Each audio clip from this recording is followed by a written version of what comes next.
Hi guys, मेरा नाम है अंकित झा और आज मैं आपको पढ़ाऊंगा लाइट। तो चलिए शुरू करते हैं। और यहाँ से मैं फिजिक्स की स्टार्टिंग कर दे रहा हूँ। अब आपको डे बाय डे आपको डेली सीक्वेंस में जो वीडियो होंगे वो देखने को मिलेंगे। अभी तक के मेरे वीडियो सीक्वेंस में नहीं थे, वो पुराने प्री रिकॉर्डेड वीडियो थे, बट आज से जो कंटेंट मिलेगा वो आपको सीक्वेंस में मिलेंगे। तो आज मैं आपको पढ़ाऊँगा प्रकाश। हो सकता है आज आपको थोड़ी बहुत बैकग्राउंड नॉइस मिले, जिससे कि थोड़ा बहुत प्रॉब्लम हो, बट मैं इसको फिक्स करूँगा कुछ टाइम के बाद। अभी थोड़ा काम चल रहा है स्टूडियो में। अगर बात करूँ मैं आपसे प्रकाश की, ये तो इसकी परिभाषा क्या है? यह एक प्रकार की ऊर्जा है जिसकी वजह से हम वस्तुओं को देख सकते हैं। क्या है ये एक प्रकार की ऊर्जा है जिसकी हेल्प से हम वस्तुओं को देख सकते हैं। मतलब कि अगर हमारे कमरे में लाइट नहीं होगी तो हम वस्तुओं को नहीं देख सकते। अगर दिन में सूरज नहीं निकलेगा तो हम किसी को नहीं देख सकते। मतलब प्रकाश एक ऐसी चीज है जिसकी प्रकाश एक प्रकार की ऊर्जा है जिसकी वजह से हम वस्तुओं को देख पाते हैं। परंतु प्रकाश स्वयं अदृश्य होता है। मतलब कि वो नहीं दिखता हमें कभी। कैसे लिखते हैं अदृश्य? हो सकता है थोड़ी बहुत मीनिंग इसमें हिंदी मिस्टेक हो जाए, ज़्यादा हिंदी मुझे नहीं आती है, बट आप समझने की कोशिश कीजिए कि प्रकाश क्या है। प्रकाश एक प्रकार की ऊर्जा है जिसकी वजह से हम वस्तुओं को देख पाते हैं, बट वो स्वयं कभी हमें दिखाई नहीं देता। उसका काम क्या है? उसकी वजह से हम वस्तुओं को देख पाते हैं, बट वो कभी हमें नहीं दिखता। मतलब प्रकाश की वजह से हम आप सबको देख पाते हैं, बट वो कभी भी नहीं दिखता। अब ये प्रकाश ये किस रूप में चलता है तो मैं आपको बता दूं, ये विद्युत तरंगों के रूप में चलता है।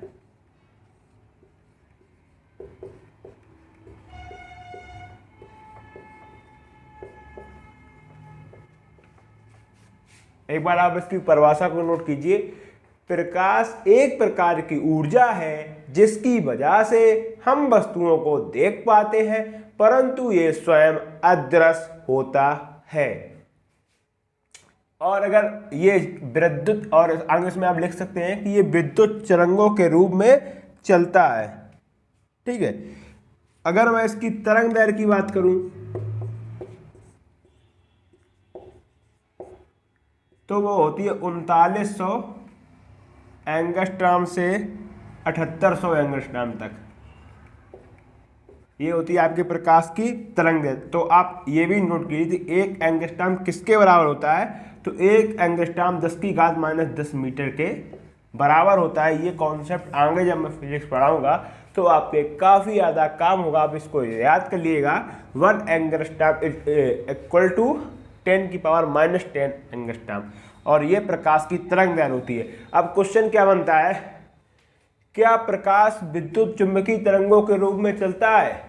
तो आप ऑप्शन दिया होगा हाँ, नहीं, दोनों में चलता है, इनमें से कोई नहीं, ऐसे करके क्वेश्चन पूछता है। अब फिर आपसे पूछ देगा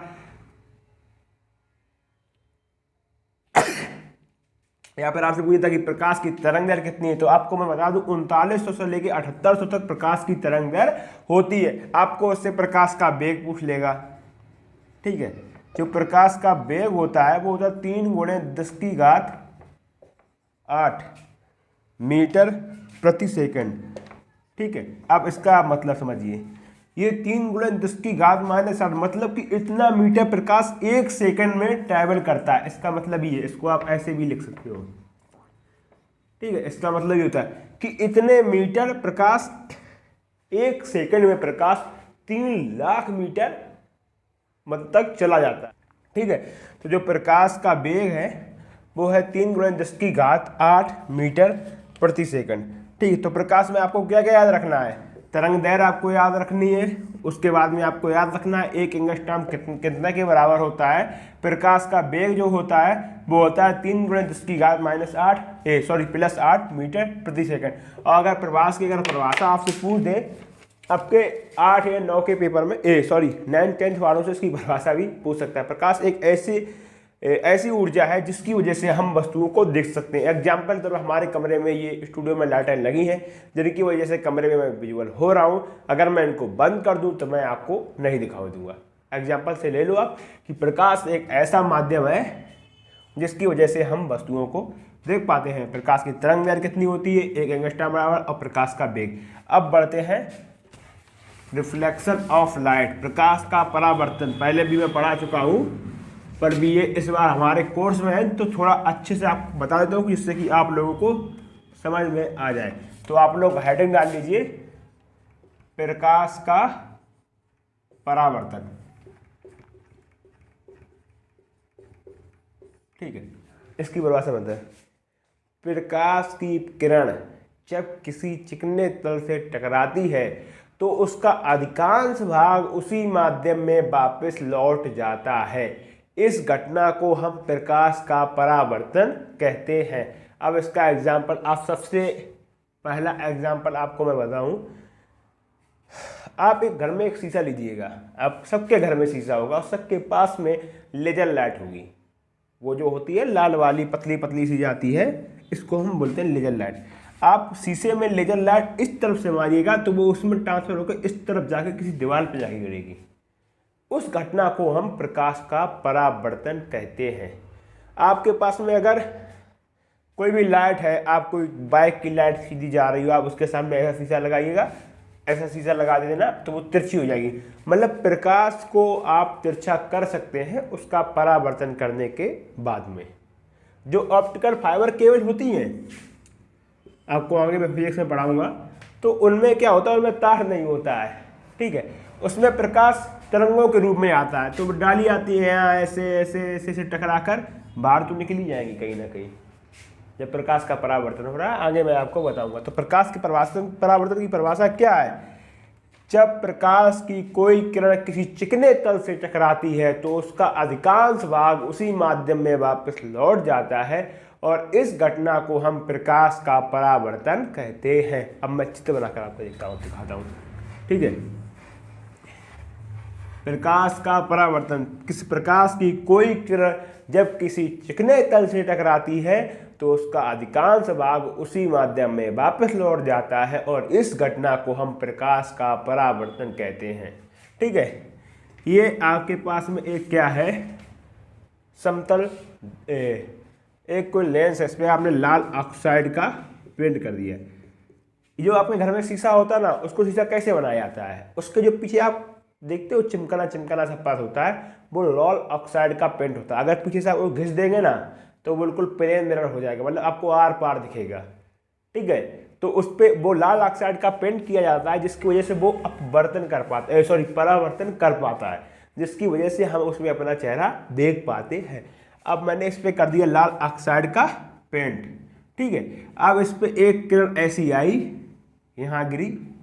अब भैया एक लंब होगा इस पर, ठीक, समझने के लिए डाल दीजिए। एक किरण ऐसी आई, अब ये हाथ टकराई, बराबर का अधिकांश भाग वापस लौट जाता है। तो टकराने के बाद ये इसी माध्यम में वापस लौट जाती है। इस घटना को हम प्रकाश का परावर्तन कहते हैं। ठीक है, इस किरण को हम बोलते हैं आपतित किरण। भैया जी आ रही है तो क्या होगी, आपतित। अब ये जा रही है तो क्या होगी, परावर्तित किरण। ठीक, ये हो गया बिंदु। तो जहां गिरती है उसको हम क्या कहते हैं, आपतन बिंदु।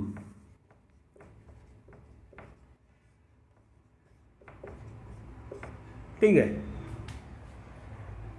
अब भैया ये गिरी तो अभिलंब के साथ में कोई कोण तो बनाया गई, तो उसको बोलते हैं हम आई और उसको बोलते हैं हम आर।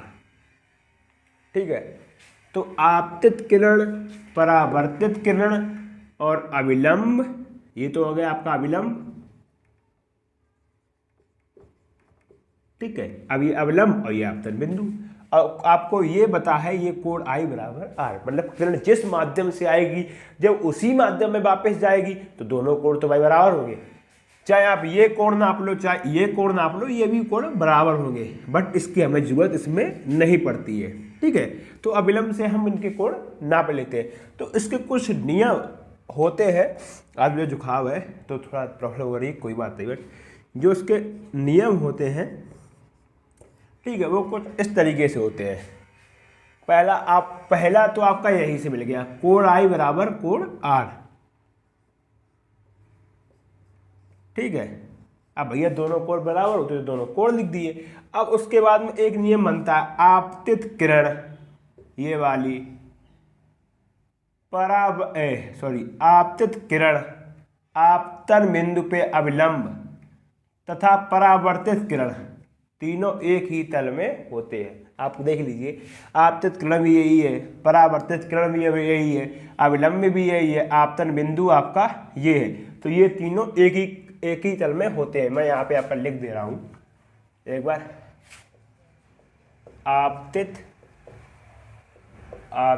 किरण, परावर्तित किरण, आपतन बिंदु पे अविलंब, तीनों एक ही तल में होते हैं।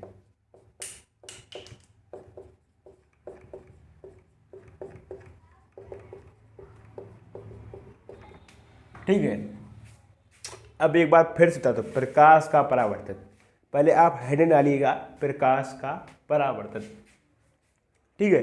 तो उसके बाद में क्या लिखोगे आप, प्रकाश के परावर्तन की परिभाषा। प्रकाश की जब कोई किरण किसी चिकने तल पर गिरती है तो उसका अधिकांश भाग उसी दिशा में वापस लौट जाता है और इस घटना को हम प्रकाश का परावर्तन कहते हैं। तो फिर आप उसका डायग्राम बनाएंगे, ठीक है। ये डायग्राम, ये आपतित किरण होगी, ये परावर्तित किरण होगी, ये आपका विलंब हो गया, ये आपका आपतन बिंदु हो गया। ये तीनों हमेशा एक ही तल में होते हैं। और उसके बाद में पहला नियम क्या होता है, ये वाला कोण आई होता है, ये वाला कोण आई आर होता है। तो पहला क्या होता है, कोण आई बराबर कोण आर, ठीक है। उसके बाद में एक नियम होता है, आपतित किरण, परावर्तित किरण, आपतन बिंदु, ये आपका, इससे समझाता हूँ, आपतित किरण, ठीक है, ये आ रही, परावर्तित किरण, आपतन बिंदु, ये आपका आपतन बिंदु है, भी मैंने बताया, ठीक है, पे अविलंब। अब भैया अविलंब तो बिंदु पे होगा, तीनों एक ही तल में होते हैं, ठीक है। इतना आप लोगों ने सीख लिया, तो मैं इसको साफ करता हूं, उसके बाद में हम थोड़ा आगे बढ़ते हैं। अभी स्टार्टिंग है, काफ़ी लोग यहाँ पर ये बोलेंगे सर ये तो मुझे अंकित ये तो मुझे आता है, बट मैं आपको बता दूं ये उन लोगों के लिए भी है जिनको वास्तव में कुछ नहीं आता है। आपको आता तो आपका रिवीजन हो जाएगा, बट कुछ उन लोगों के लिए भी करना होगा जिनको फिजिक्स से नफरत है, और काफ़ी बच्चों को फिजिक्स से डर लगता है, और उनको वास्तव में फिजिक्स में उन्हें सबसे ज़्यादा टेंशन होती है तो फिजिक्स की होती है, ठीक है। तो अब हम बात करते हैं प्रतिबिंब की।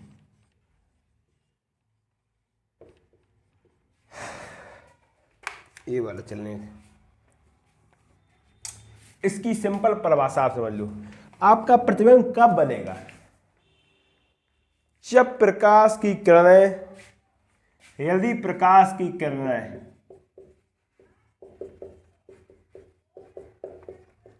परावर्तन के पश्चात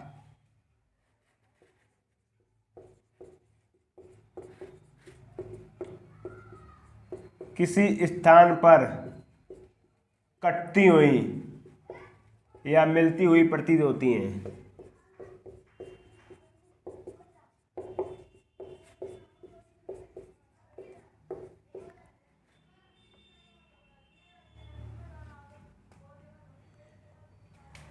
तो मतलब तो वहां पर आपका प्रतिबिंब बनता है, ठीक है। ये दो प्रकार का होता है। वास्तविक प्रतिबिंब मैं आपको अभी बताऊंगा, जो आभासी प्रतिबिंब वो आपको मैं तब बताऊंगा जब मैं आपको प्रकाश का अपवर्तन पढ़ाऊंगा, क्योंकि उसमें काफ़ी सारे बच्चे कंफ्यूज हो जाएंगे कि ये बनता कैसे है, ठीक है। यदि प्रकाश की किरणें परावर्तन के पश्चात किसी स्थान पर कटती हुई या मिलती हुई प्रतीत होती हैं तो वहाँ पर प्रतिबिंब बनता है। अब मैं इसको आपको समझा देता हूँ एक बार, ठीक है। जैसा मैंने अभी रखा था, ये हो गया एक दर्पण, ठीक। इसके चारों तरफ भैया प्रिंट कर दूँ, अब जू कान को माउस शीशा एक लाइन खींच दूँ, ठीक है, ऐसी जे खड़े हैं गोलू दास यानी कि तुम। अब भैया तुम खड़े हो, अब इनसे मान लो किरण चली, ये अंदाजे के लिए मैं आपको बता रहा हूँ, ठीक है। अब जब ये चली तो ये सामने टकराई, ये ऐसी आई, फिर यहाँ से एक किरण आई, ये ऐसी चली गई, ठीक है।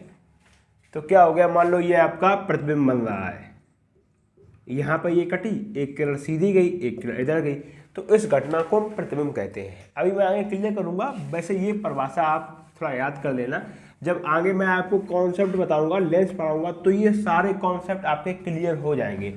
ये प्रतिबिंब क्या होता है, जब प्रकाश की किरणें परावर्तन के पश्चात कटती हुई या मिलती हुई प्रतीत होती है, तो वहां पर प्रतिबिंब बनता है।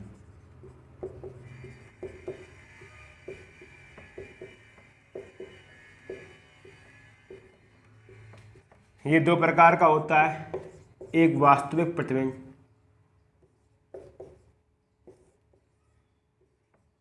ठीक, दूसरा होता है आभासी प्रतिबिंब।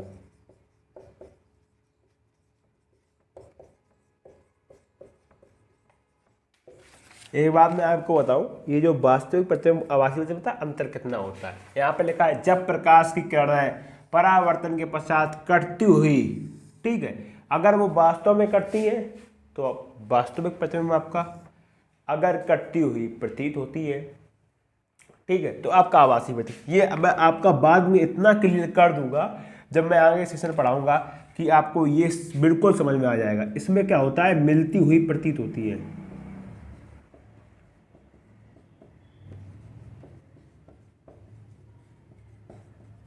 वास्तव में कभी नहीं मिलती है, पर ये हमें प्रतीत होती है कि वो मिल रही है। और वास्तविक प्रतिबिंब, इसमें क्या होता है, डायरेक्ट मतलब कटती हैं, एक दूसरे को काटती है,